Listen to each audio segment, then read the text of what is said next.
So, how's your summer been so far? How many have eaten more ice cream than they should have so far? Yeah, me too. We've had a wonderful summer, lots of fun activities. I know a number of you have been on vacation and so on, and it's been a delightful time of year. Well, this summer, as you know, we've been going through a series called Since You Asked, and these are based upon questions that you have asked us as staff to respond to, and they've been great questions. We were so thankful for the questions that we received from you, and we've already dealt with some controversial topics. We've talked about marijuana in light of the legalization in Canada happening in October. In fact, we're going to have another parent seminar coming in November to deal with that issue as well. We've looked at judging others. We've talked about discipline. We talked about the Sabbath last week. We're also going to be dealing with the LGBTQ and the issues surrounding that. We're producing a video, and we'll make that available for you as well. So a lot of these questions that have come have been very challenging, partially because some of them are very controversial, but also there's some nuances to them that's not easy to respond to in a few minutes. Even a 30-minute sermon isn't adequate to respond to all of the issues that come with some of these questions, and I feel very much the same way with the topic for today, which is going to be dealing with the issue of women in ministry leadership. So the question that we received went like this: what is the biblical teaching on women in leadership positions in the church? Does 1 Corinthians 14:33-35 still apply today? And that text is there on the screen. It says, women should be silent during the church meetings. It is not proper for them to speak. They should be submissive, just as the law says. If they have any questions, they should ask their husbands at home, for it is improper for women to speak in church meetings. Now, that's a pretty challenging text, and it gets even harder when you look at 1 Timothy 2, and it says this: women should learn quietly and submissively. I do not let women teach men or have authority over them. Let them listen quietly. So as you can imagine, these kind of verses have produced a lot of controversy. They have produced some polarization with churches and individuals trying to figure out, what does this actually mean? What does it mean for women to be silent? Why can't women teach? Can women be in leadership positions? Can they be elders? Can they be pastors? And those kind of questions, and that's what we want to talk about today. Now, I'm sure that some of you have settled on this issue. You have a clear understanding of what is proper and what isn't. Unless you're new to this church, you know that we as a church have many women in leadership positions. Obviously, our most prominent leader is our associate pastor, Ingrid Reichert. She happens to be a female, wonderful leader in our church. We also have two female leaders and elders. We have Sarah Peters and Sandra Reimer, also very excellent leaders in our church. But we have many other women who are serving in ministry leadership positions within our congregation. So you may be saying, well, that's fine because you're still attending here. But every once in a while you get questions, what do we do with these verses? How do we reconcile these? It doesn't seem to make sense to us. And so that's what we want to address. And some of you actually may have been hurt by conversations that have happened about this topic. Maybe you, as a woman, you have felt restricted and not able to use your gifts because of some of the conversations that have happened in regards to this. Now, if you listen to Faith FM on the radio, and you listen to any of the preachers, you may have come across a guy named Steve Brown. I don't know if you know who Steve Brown is, but you recognize his voice because he speaks about 3 octaves lower than everybody else. He's got this very, very deep voice, and he's a seminary professor, he's a pastor, he's an author, a much-in-demand speaker, and he's a very unique personality. And I remember something that he said, actually a number of years ago, but for some reason it just stuck in my head. And he says, half of what I'm teaching is wrong, and I just don't know which half. And if you know Steve Brown, that's kind of characteristic of him to say stuff like that. And it's kind of an exaggeration, I'm sure, but and it may be very disconcerting for you, for a pastor to stand up here and say, well, half of what I'm teaching is wrong. You have to figure out which half is wrong. It doesn't instill a lot of confidence. But I think what Steve Brown is trying to communicate is that we don't always get it right. There are things that we we struggle with, and we don't always have the correct answer, or we're trying to figure it out, and sometimes we actually shift in our theology. In fact, I would say shifting your theology in your lifetime from when you became a Christian and as you mature is actually a good thing, because if your theology never shifts, this probably means that you're not hearing God properly, because God does want to change us. He does want to influence us to think more and more like Him. And so this is one of these topics that is one of these things that could happen for us. And it was something that happened for me. So I grew up in a church that taught that women were to be not in leadership positions. They could serve as Sunday school teachers, they could serve as youth leaders, they could serve as missionaries, but they could not serve as elders or as pastors. And then I went to Bible college, where I got my undergraduate degree, and my pastoral professor there taught the exact same thing. In fact, he would use the passage that we're going to be looking at today, 1 Timothy 2, to support the issue that women should not be elders and pastors as a result of this text. And it never really sat well with me, to be honest. I never completely embraced that approach, but I didn't really study it much until about 14 years ago. So it's actually not that long ago where our MB Canadian Conference held a study conference, and we do this every 2 years. And back in 2005, we had this was the issue: women in ministry leadership. And we went from province to province. And guess where the study conference was held in Ontario? Anybody know? Right here at this church. And I don't know if it was the first time at this church, but that was when I came, and maybe many of you were there as well, as we had this study on women in ministry leadership. And during this time, one of the things that I really appreciated about our denomination is this value of community hermeneutic. Hermeneutics is just a way of understanding the Bible and how we interpret the Bible and draw from what is the Bible actually saying to us. And community hermeneutic means that we can discern together better what the Bible has to say when we do it in community. And so that value came through very clearly as we went through that. And that's one of the reasons why we have a study conference every 2 years, because we believe so strongly in community hermeneutic. Now, you don't have to be a Bible scholar, however, to understand the Bible.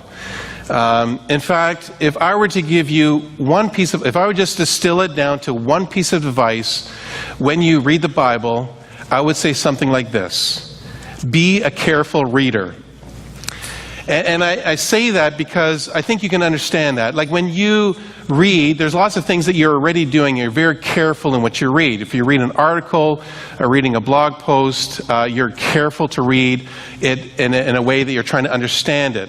This applies to me in email, for example. When I receive email, some of it is actually very easy. Like somebody says, yes, I can meet you at 10:30 on Tuesday morning. It says I don't have to work really hard to figure out what that means. I know the person, I know the context, it's easy. But then I get emails where I get, and maybe some of you know what this is like, you get a series of conversations that have happened with multiple people, and you get copied in the middle of this conversation, and you see this whole big long email, and you say, what in the world's going on? I have no idea what this is all about. So what I have to do is I have to scroll all the way to the bottom, to the very beginning of this email dialogue, and I look at who it is that's writing this email, who are they writing to, what is the subject heading, when was it written, what's the context. And so I'm asking all these questions, and I'm trying to figure out what this email is all about, and I would have no clue what this email is about unless I did that. And sometimes I still don't actually know. Sometimes it's still challenging. And that's why it's even more critical that we do that with the Bible. The Bible is a much more difficult in a sense, because it's an ancient document. It's made up of 40 different authors that have who have written many letters and poetry. There's many different styles. It's written in foreign languages. It's in a foreign cultural context, and so on. And so it's amazing that we actually understand the Bible as much as we do. So it's imperative that we are a careful reader when it comes to the Bible. So we ask questions like, who is the writer? Who's the author? Who is the intended audience? When was it written? What is the context? What's happening? What is the style? Is it narrative? Is it poetry? Is it historical? And we ask all of these questions. The more questions that we ask, the better it is for us to be able to understand what is going on in this letter. So, being able to take a portion of a letter, for example, and just pull it out without asking any of those questions and saying, this is what it means, we can actually misapply that very easily when we're not doing the hard work of asking all of those questions. So let's do that with 1 Timothy chapter 2, which is the text we're going to be looking at today. So who is the author? Well, we know the author is the Apostle Paul. Who is he writing it to? He's writing it to Timothy. Timothy is somebody who Paul loves dearly, and Timothy and Luke were two companions that accompanied Paul on his missionary journeys, and Paul really loved Timothy. Timothy was living in Ephesus, and in Ephesus they have a lot of people who became Christians as a result of Paul's missionaries' efforts there, and so you have hundreds, even thousands of people that have become believers in this city, in Ephesus. And as these believers gathered, they would not have a big arena or big church or anything like that. They would actually meet in people's homes. And so there was probably many homes, maybe even hundreds of homes, in which all of the people would gather together. And at each home there was a leader. Paul called them bishops or elders. And so Timothy was representing a leadership role and being a pastor to these pastors. Now, one of the big major issues that was facing Ephesus at this time, the church there, was false teachers. False teachers were going around. They were disrupting the life of the church. They were causing all kinds of trouble. They were distracting the church from the main thing that they were supposed to be doing. And it was affecting their theology. It was affecting their worship. And it was causing a lot of problems. And so Paul writes this letter to address the false teachers and the problems that it was causing. So let's go to verse 8, knowing this context. Verse 8, he starts addressing men specifically. He says this, "In every place of worship, I want men to pray with holy hands lifted up to God, free from anger and controversy." So what was happening is that the men were actually getting caught up in this controversies and the discussions and the false teachers that were bringing all these different ideas, and they were bickering and they were fighting and they were getting angry, and all these kind of things were happening. But then on Sunday morning they would go to church and they lift up their hands as if nothing was wrong. And Paul says to them, well, go ahead and lift your hands to the Lord and worship Him, but don't ignore the problems that are existing in your own life. Don't be a hypocrite and be angry and then worship the Lord. Deal with the issues that are before you.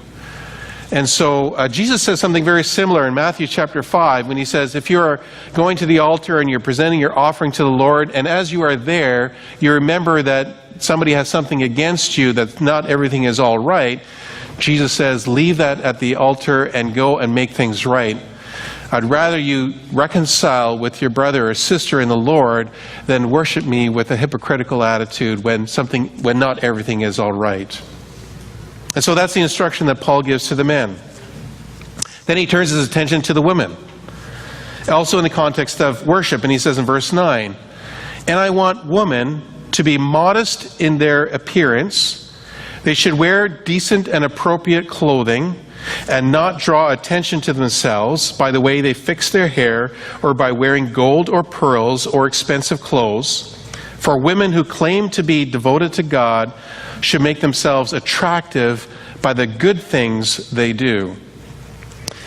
So the men, Paul is saying, is struggling. They have this temptation of dealing with responding with anger and with fighting and so on. But the women were struggling with immodesty. And the problem here, and again, we're going to have to understand the culture here, the problem with the women dressing the way they were is that it was reflecting the same way of dressing that the Ephesian prostitutes would dress.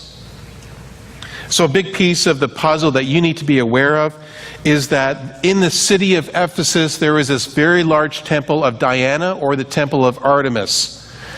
And this is a temple that is actually known throughout the ancient world. It actually was considered to be one of the 7 wonders of the ancient world. And this was in worship towards the cult of worship of Artemis. Now, the concept of temple prostitutes is not common. It's a foreign concept to us, but it was a very common pagan practice at the time.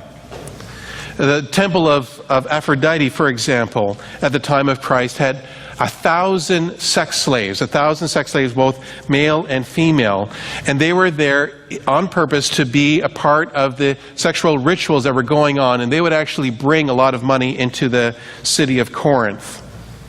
Now, many of them were slaves against their will, but there was also a class of prostitutes known as heterae. And historian John Bristow says this about them: "These are among the most educated women, well-dressed, skillful in applying cosmetics and adorning themselves, often able to discuss philosophy and literature with their educated clientele." And so you have this culture that we aren't immediately aware of, but we understand that this is actually why Paul is saying to the women, don't look like these prostitutes. Don't dress like them, don't talk like them, because this is a major problem in the church. This temple has had a major influence on the city. Now, so you have that, and then you also have the conservative Jewish population. And the conservative Jews were very concerned, obviously, of the obscene sexual worship that was going on among their neighbors, and so they suggested that we need to have more clear guidelines of what is appropriate and what isn't appropriate in terms of interaction between male and females. And so they would say that a woman should not even talk to somebody who is not their husband. And so it got to the point where a husband could actually divorce their wife because their wife was seen talking to another man in public, because it represented a whole set of values that were in the pagan community. And so given that sensitivity that was happening in the church community, it's actually amazing that Paul would even encourage both men and women to be present together in public worship. But there was one caveat, or one compromise that was enacted, and that was women were separated. There was sometimes a curtain, and they were also asked to be silent in the church so as not to disrupt and to bring about the problems that they were experiencing among their pagan practices. It's interesting to me when we look at, for example, look at 1 Corinthians chapter 11. And you have this verse, and I'm going to read it for you. It says, "But a woman dishonors her head if she prays or prophesies without a covering on her head, for this is the same as shaving her head." So we have looked at this passage, and when we zero in and we focus on the fact, women have to wear head coverings, but we neglect to understand what it's saying about the women. They're actually praying and prophesying in the church service, in the worship that they are gathering together. So we sometimes miss that because we're focusing on something else. But women were actually involved in the service. They were praying and even prophesying in the church, which was a huge cultural shift for people in the church. This would have been shocking to Paul's Jewish contemporaries and pagan contemporaries for the role that women would have in the church. So now we move on to this tough passage in 1 Timothy chapter 2, that key passage that has polarized many Christians on what is the understanding of a woman's role in the church. And then we get to verse 11, and it says this: "Women should listen and learn quietly and submissively. I do not let women teach men or have authority over them. Let them listen quietly." So without knowing any context, if you just pick that verse out, this looks very politically incorrect. I mean, it looks like it's very harsh on women, very restrictive, and that's what we might think that is the case, for we're talking about a culture that was notoriously male-dominated, and women were often mistreated and oppressed. In fact, the Jewish men would often pray on a daily basis, "Thank you, God, for not making me a woman." I mean, that's the kind of language they would use. In fact, there's something from Tertullian, who is an early church leader. Close your ears if you don't want to hear this. But he says, he's speaking about women. He says, "You are the devil's gateway. You are the unsealer of that tree. You are the first forsaker of the divine law. You are the one who persuaded him whom the devil was not brave enough to approach." Now, I don't recommend that you use this at all, ever. This is an example of some of the attitudes that were present during this day. And it's very unfortunate, of course. Be that as it may, I am going to argue and suggest to you that Paul isn't a woman hater. He's not restricting women. He's not opposed to women learning. He's not opposed to them becoming teachers. In fact, I don't believe that he's restricting them from becoming leaders in the church at all. So how can I say that? Didn't we just read this passage? So what is going on here in this section? Well, again, I want to remind us of the context and the cultural influence that are happening at this time. So going back to the fact that there is this cult of Artemis that is happening in Ephesus, where this letter is being written. And the interesting about this cult is that it's a female-only cult. They're worshiping a female goddess, and they have female priestesses, so all of the leaders within this cult are all females. And so what do you think is going to happen when there's a group of people that start to accept Jesus as a personal Savior? They're starting to gather together, and this new cult, so to speak, is coming about. They're following Jesus, following the way, and this religion is becoming about. So what do you think is going to happen? Well, for some of them, they're going to automatically look to the woman to give leadership in this particular case, because it was natural for them to think that way if they're more familiar with the pagan practices of the cult of Artemis. And Paul is saying to them, hang on here. Women do not have to take leadership in this particular case. In fact, they should learn in submission. Now, the key word in this verse, I think, is the word authority. Authority, where it says that do not let women teach men or have authority over them. This word comes from the Greek word authentane or authenteo. It is notoriously difficult to translate. It is the only time it shows up in the New Testament, and there are many different definitions that have been suggested about what this word actually means. So we have to go to extra biblical text to find out what usage this word was used in that particular context. So it's actually very difficult, and herein lies the controversy. And so you have a group, and I'm going to just give broad strokes here. I don't have time to go into details, but you have one group that call themselves the complementarians. So complementarian people believe that men and women complement each other, but women are restricted from certain teaching and leadership positions. And so this group, broadly speaking, would take a look at this word and interpret it as, much like our Bibles say, authority over. Sometimes people would use even the language of headship, because there's other texts in the Bible that use that language as well. So women should not have headship. Women should not have authority over other men, because men should be in authority over women in marriage and also in the life of the church. And most famously would be the group called the Council of Biblical Manhood and Womanhood. I've got the website there that you can look on as well for further research. Then you have another group called Christians for Biblical Equality. And these people would promote the egalitarian kind of concept. An egalitarian process basically says that men and women are created equal. They are equal participants in the life and service of the church, and they share equal authority in the life of the home and in the church and the world.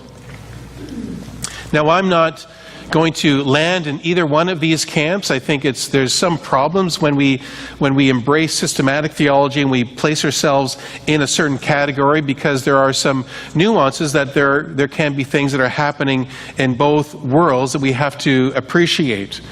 But rather, I do believe that there is something to say about that word authentane. And there's, like I said, it's a very difficult word to translate, but I see that there's a lot of evidence that points towards that we can understand this to be a negative connotation. That there is a sense that to control or to domineer over. And so that is one of the ways that this can be interpreted. And it's wondered, why didn't Paul use some of the simpler words? There's lots of other words that Paul could have used here, but he didn't do that. And so it may even be a mystery to us for the rest of our lives. We'll never understand exactly what Paul meant here in this particular context. But it appears to me that there is some negative connotation here, and that women are not to domineer over, they're not to control, they shouldn't coerce, they shouldn't be forceful, but instead they're to be quiet and to be submissive and to learn. Now, the word quiet is also an important word in this verse. And the word quiet isn't just about shut your mouth and stop talking. It's much more deeper than that. It's actually referring to being calm, to being, even the word leisure is part of that. It's like what we would consider to be silence and solitude that we would exercise today. And it's being in a position where we are calm and quiet and ready to learn, ready to receive. So a kind of quietness that leads to appropriate action is really what Paul is saying. And this is important. So I want to talk to you about the story about Mary and Martha and Jesus in Luke chapter 10. This is a familiar part where Mary is sitting at the feet of Jesus. Martha is in the kitchen busy preparing the meal for the disciples and Jesus. And Martha's getting a little bit upset because Mary is sitting at the feet of Jesus. Now, when you think about Mary sitting, and just like this image portrays, you get the sense that Mary is kind of like gazing up at Jesus, and she's just in awe, and she's just raptured by who he is and how smart he is and how wonderful he is, and you sometimes get that image. But I want to suggest to you that that's not exactly the way that we should be thinking about this. Think about Paul. Paul also had a rabbi. He had a famous rabbi named Gamaliel. And Paul, too, was sitting at the feet of Gamaliel, and he wasn't saying, "Oh, Gamaliel, how wonderful you are." He was actually listening and learning, being submissive and understanding what this teacher was saying, so that he, too, becomes a teacher, so he can be a scholar of the Torah. And so in the same way, Mary is sitting at the feet of Jesus, and she, too, is learning in submission and learning to become she's a disciple of Jesus. The problem is, she has invaded the space of a man. I mean, this is the place that male disciples were to sit at the feet of this rabbi, but Mary is there. And so Martha's getting upset, and she's likely upset about a whole bunch of things. She could be upset simply because Mary's not helping her. She could be upset because, well, how come I can't be there? She could be upset because, well, Mary, that's not your place to be there. There's all kinds of reasons why Martha could be upset. But Jesus says what? What does Jesus say? He says, it's okay. This is the rightful place of Mary. She belongs here. He says this, Mary has chosen what is better, and it will not be taken away from her. So Mary is in this place of a disciple, a posture of a disciple who is learning, who is growing in understanding, so that she too can be a teacher of others. This is an incredibly radical idea for the reader of that day to observe how Jesus welcomed women as disciples and also as learners who would also teach others.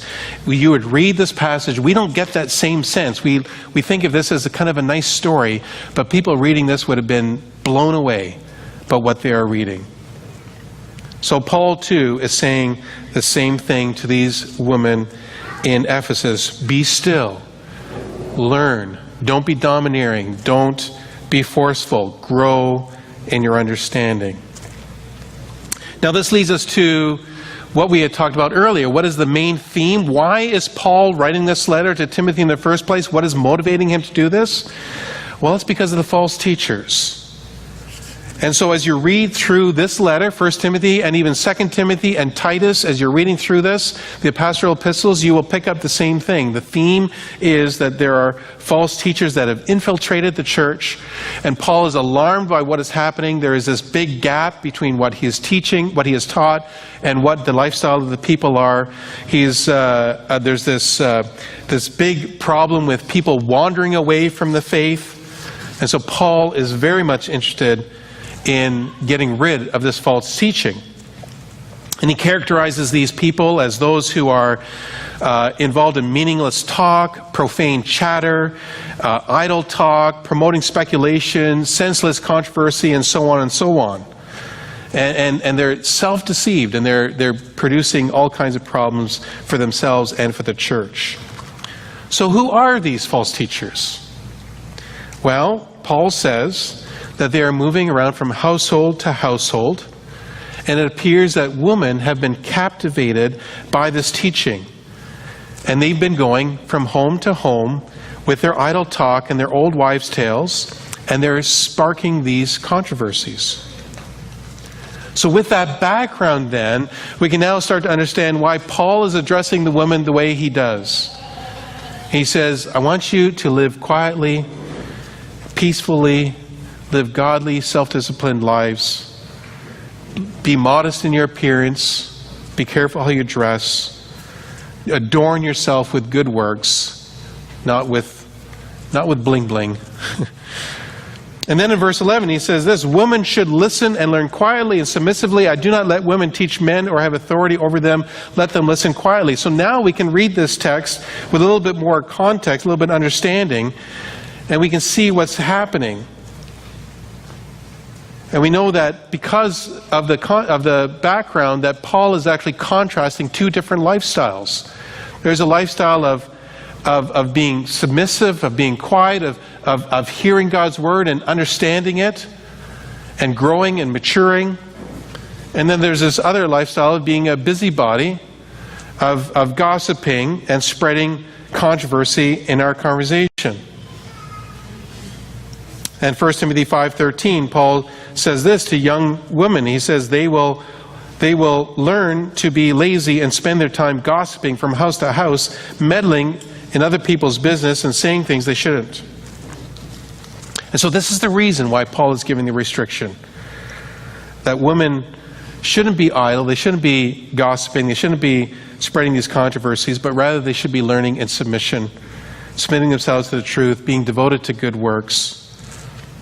And this is what Paul is talking to them about. So why does Paul restrict women from teaching and having authority over men? Because they were embracing this false teaching and they were spreading out things that weren't true. Paul gives us a similar warning in Titus chapter 1. He says, for there are many who rebel against right teaching. They engage in useless engage in useless talk and deceive people. They must be silenced. By their wrong teaching, they have already turned whole families away from the truth. So imagine, Paul is deeply concerned about the church. He wants them to have the truth. He wants them not to be deceived. He doesn't want them to engage in false teaching. And so he says, this false teaching has to stop. Whoever is spreading these lies, they need to be silenced. They need to be muzzled. And it doesn't matter whether they're male or female, but in this case, in Ephesus, they were females. We see in other areas in the New Testament where Paul is affirming women in leadership. In Acts chapter 18, for example, we have Paul's co-worker Priscilla, who was involved in teaching Apollos, which was the great preacher of the time. Paul frequently mentioned many other women of leadership positions, such as Junia, who was a highly respected apostle. We have Phoebe, who is a deaconess in the church, and also delivered the letter of Romans to its destination. You have Mary, right? Tryphena, Tryphosa. They were all Lord's workers. You have Euodia and Syntyche in Philippians chapter 4. The Bible tells us about women prophets and evangelists and judges. Paul instructs older women to teach younger women. In fact, Timothy himself was instructed by his mother and grandmother.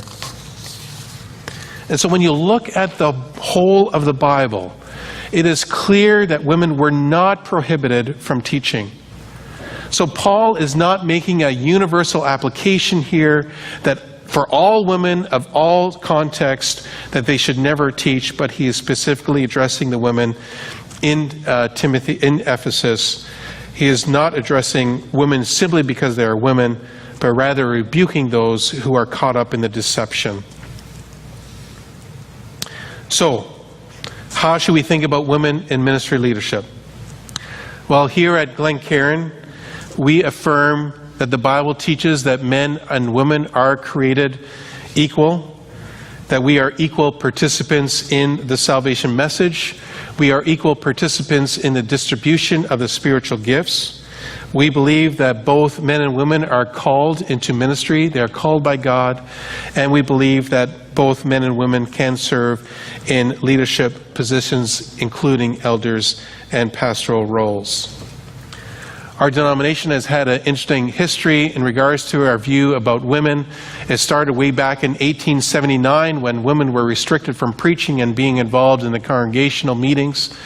But in the early 20th century, women were ordained, actually. They were ordained to be missionaries. That stopped in 1957. But since that time, there was always resolutions that were coming to the floor in the conference where we are trying to continue to provide increasing leadership roles for women until we got to 1999 where women could serve in any leadership position except for that of a lead pastor. And then in 2006, that itself was, that restriction was removed, and churches have the freedom to determine the most effective way of advancing the kingdom in their context, however they see fit, and including women in leadership positions. Now we know that you have many biblically sound theologians and scholars that have very different views on this topic. And no doubt we have in this room very different views on this topic as well. And so I appeal to you to what Paul says in Romans chapter 14. And by the way, this is not dependent upon whether you're more mature or whether you're smarter or not. And this is one of the things we need to remember. As Paul says this, therefore let us stop passing judgment on one another. Instead, make up your mind not to put any stumbling block or obstacle in the way of a brother or sister. Let us therefore make every effort to do what leads to peace and to mutual edification. Let's pray together.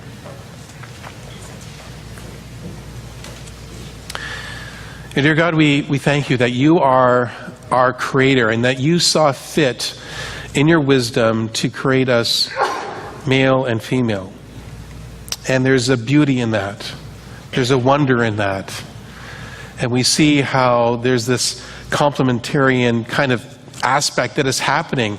And most profoundly, most beautifully, it happens in marriage, but it also happens within the church body and the life of the church. And we thank you for the gifts that you have given to us, both male and female, to advance the work that you are doing here on this earth. And Father, I pray that you would forgive us where we have used our maleness or our femaleness in inappropriate ways. It could be in the way we dress, it could be in the way we talk, it could be in the way we act. We may want to manipulate or to coerce or to exert our self-will whenever many different ways. So we ask that you would forgive us for that and help us to adorn ourselves with good works and not with outward appearance. Help us, that image of Mary sitting at the feet of Jesus, help us to sit at your feet and to learn from you in quietness and submission and to lead disciplined and obedient lives for you. Thank you, Jesus, that you submitted yourself to the cross that you gave up everything so that we could have life, may we too respond in submission as we serve you and love you in return. And we give you thanks for all of this in Jesus' name. Amen.